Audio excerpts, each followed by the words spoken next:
เรื่องพรหมลิขิตฉันไม่รู้ว่ารักมีจริงไหมจนวันที่เธอได้เปลี่ยนมันไปเปลี่ยนฝันให้กลายเป็นเรื่องจริงและเธอใช่เรื่องพรหมลิขิตหรือเปล่าที่เราได้พบมันบังเอิญจริงไหม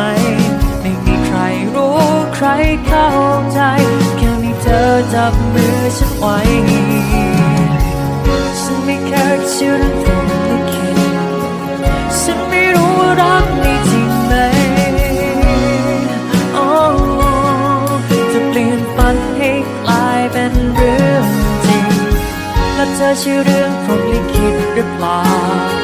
ที่เราได้พบมันบังเอิญจริงไหมไม่มีใครรู้ใครเข้าใจแค่มีเธอจับมือฉันไว้ก็พอ